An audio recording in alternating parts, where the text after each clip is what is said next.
పహల్గాంలో ఉగ్రవాదులు జరిపిన కాల్పులకు నిరసనగా హైదర్ నగర్ డివిజన్ నిజాంపేట చౌరస్తాలో బీజేపీ రాష్ట్ర కార్యవర్గ సభ్యులు రవికుమార్ యాదవ్ ఆధ్వర్యంలో ఉగ్రవాదుల దిష్టిబొమ్మలను దహనం చేశారు.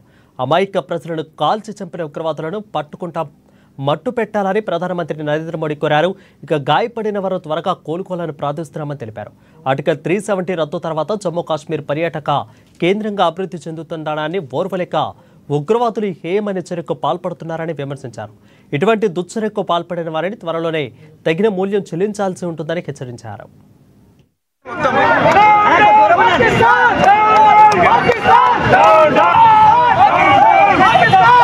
కాశ్మీర్లో ఉగ్రవాద చర్యను తీవ్రంగా ఖండిస్తున్నాను.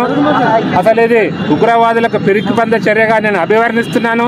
మీకు ఏమైనా సాధక బాధకాలు ఉంటే అక్కడ గవర్నమెంట్తో కూర్చొని మాట్లాడండి, లేదా సెంట్రల్ గవర్నమెంట్ హోమ్ మినిస్టర్తో కూర్చొని మాట్లాడండి.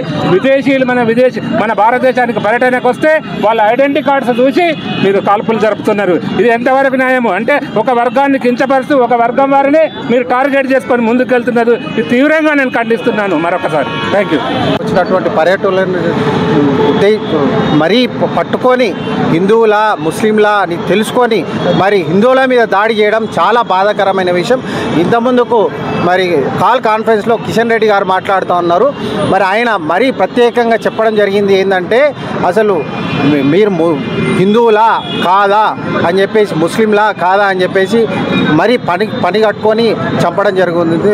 ఇది చాలా బాధాకరమైన విషయం. మరి దీని వెనుక మరి ఎవరున్నా కానీ వీళ్ళకి ఉరిశిక్ష పడాల్సిందే అని చెప్పి మేము తెలియజేస్తున్నాం.